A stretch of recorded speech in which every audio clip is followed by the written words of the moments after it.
Hello and welcome back to my channel. My name's Patricia and I am the crocheter behind Pops to Mill Crochet, where I share patterns, tutorials, and inspiration. So in today's video, it's a little bit different. I'm gonna be experimenting. I can't show you the original necklace. This used to be a necklace. What happened was I put it on and it just like fell apart. So I want to try and fix this necklace with crochet thread. And this is Aunt Lydia's black crochet thread. It's got a bunch of lint on it. It attracts lint very easily. So I want to try using this. What I'm gonna do is thread the beads into the crochet thread and then start crocheting. So now I want to try and fix it. So let's see if I can fix this with crochet. To make this necklace, I'm using Aunt Lydia's crochet thread size 10 in black, since the beads I'm using are black. You can use other threads just to make sure the thread is sturdy and strong and will pass the test of time. I'm also using an embroidery needle to slip the beads onto the thread. I had to actually try like 5 different needles before I found one that would fit through the beads. And the necklace had these tiny little beads in between the black beads, but I broke one trying to thread the needle through it, so I won't be using those tiny beads. You can't really see them anyway. Anyway, I'm just adding all the beads to the crochet thread first, and then I'm going to start crocheting. Now that I've got the beads on the thread, I could be lazy and stop here, but the whole point is I want to crochet with beads. So I'm going to work a few chains so that I have some space between the closure and the beads. So for this necklace, I'm starting with 10 chains. And now I'm going to slide the first bead up toward the hook and just basically make a chain around the bead, if that makes sense. The beads kind of move around a bit, so I have to hold them as best as I can while keeping an even tension on the thread and the hook. In between the beads, I'm working 3 chains to make up for the space those tiny little beads would have added. Of course, since half these beads are an irregular shape, it's going to change the entire look of the necklace. And I realized right away that I wouldn't be recreating the exact same necklace I had before, and I love that. I love that I can take an old necklace and give it a completely new life and a new look.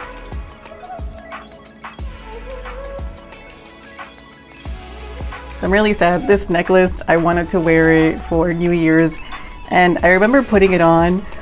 For context, I think I've had this necklace since I was 12, so a necklace can only survive for so long. So I put it on, and then, thankfully it happened before I left the house, but I started to feel something running down my front into my bra, and I was like, oh no, my necklace! So thankfully I was able to grab all of the beads that fell off and then grab the remaining bits of the necklace. Okay, here is the necklace. I think this looks really cute. And now I'm gonna add a closure to it.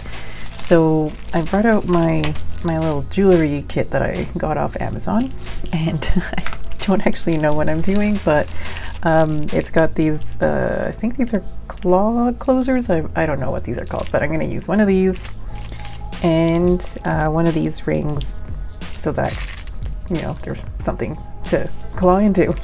So I'm going to use that. I'm going to use this embroidery needle to sew them onto the necklace. So I've never done this before, and this is kind of an experiment for me.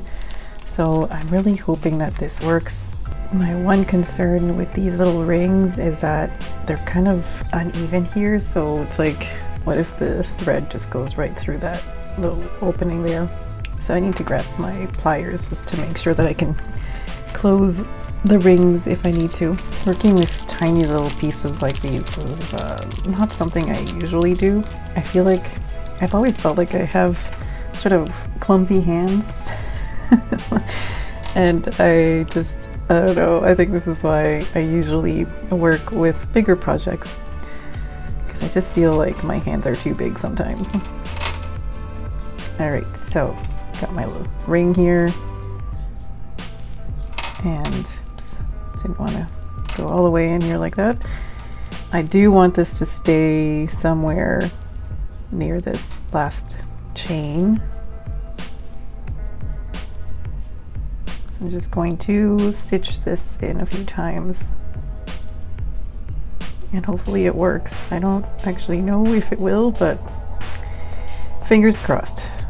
This is all about experimenting.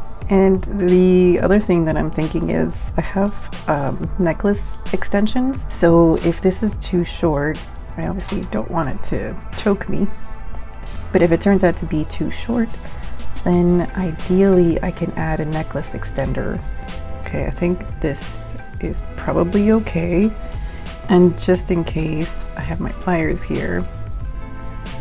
I want to make sure that this isn't going to, oh, there we go. That seems to have closed properly.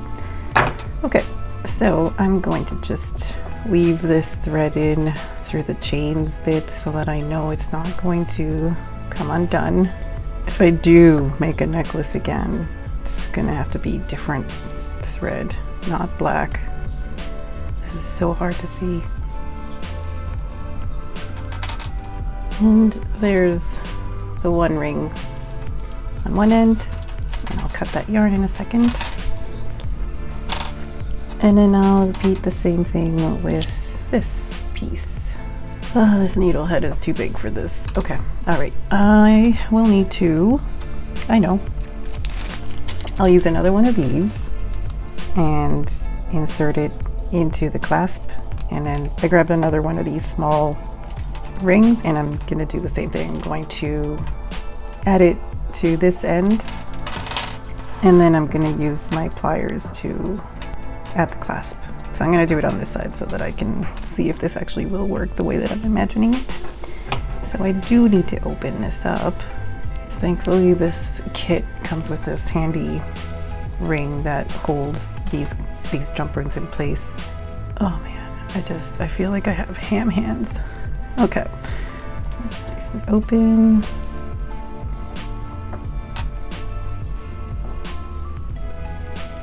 Make sure my yarn doesn't come out after making all these stitches in the ring.